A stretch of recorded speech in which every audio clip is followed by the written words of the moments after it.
Now I'm going to say this once, like I've said it 1,000 times. I respect everybody's right to be religious. If you're religious, then fair play. As long as you don't shove it in other people's faces, fair play.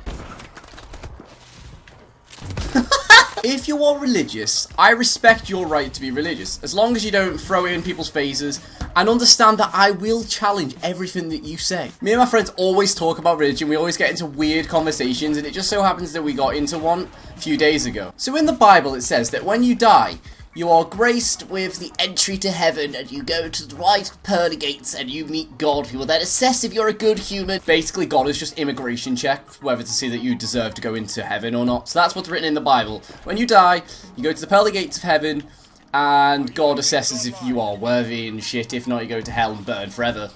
Nice one, God, you prick. But the thing is, right, there's gonna be a lot of fucking people in heaven. Do you realise how many people die a second? I'm gonna Google this. Give me a second.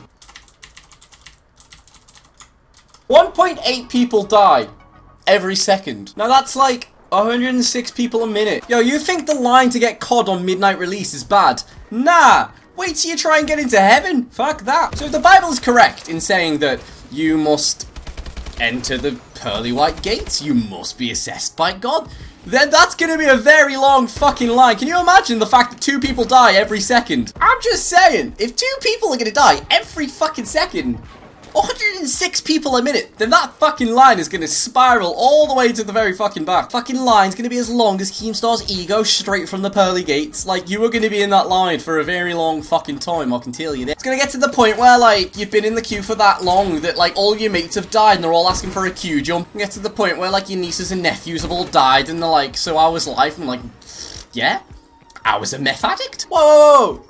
Yo, it's that boy. Here comes the While we're on the subject of religion, let's talk about how much of a cunt God was to fucking Jesus, his son. Like, we're not even gonna get into the whole fucking how the hell's a ghost gonna impregnate a woman type of shit, because that's some, like, Paranormal Activity 4. Let's just talk about the fact that Jesus died on a cross, right? I'm pretty sure the last thing that Jesus wants to fucking see when he comes back to this earth for his second fucking visit is all these Christians wearing the symbol of his death. Like, oh no, it represents Jesus' sacrifice for humanity and our sins and shit. Nah! You don't see Amy Winehouse coming back to life and everyone's wearing fucking Amy Winehouse t-shirts with cocaine and MD pills on them. So Jesus suffered on that cross for a very long time, right? And I get it. He was suffering for our sins, blah, blah, blah, blah, blah. If Jesus was suffering for our sins this day, he'd be there for a very long fucking time, just to equate for Keemstar's fucking channel. He's only gonna make 2 Keemstar jokes this video, he must be thirsty. But I get it, he was kind of atoning for our sins, he was gonna be the visual representation for our sins, top guy, hashtag Jesus, lads on tour. But like, surely after an hour or 2, that's enough suffering for one person to take, right? God can just fucking smite him down like a Gromp camp on League of Legends, but no, decides to leave him there for like 2 fucking days. Like, people complain that their dad is like a horrible person, right? Like, my dad left me when I was young, oh, sob sob cry. Some people's dads may not have given them pocket money, some dads may not have fucking cooked dinner one night, I don't fucking know. But did your dad let you get nailed to a cross by some little Roman bastards wearing skirts, and then leave you there hanging for like 2 fucking days? I don't fucking think so. Like, surely after an hour or 2, Jesus has proven that he's not just all talk. Like, he's definitely walking that fucking walk after 2 hours of on this cross with nails in his hands and his fucking feet. I'm pretty sure he has shown us that he likes the human race and that our sins have been atoned for. But nah, God's just sitting there in fucking heaven with his 57-inch TV watching Game of Thrones like, should I kill my son to put him out of his misery?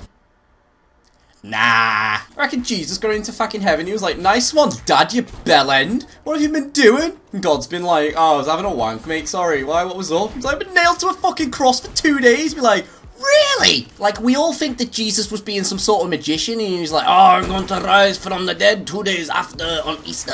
But nah, it wasn't even that. Jesus just went back to fucking heaven, started having a go at God, and God lost his shit and banished him like the fucking 4 films.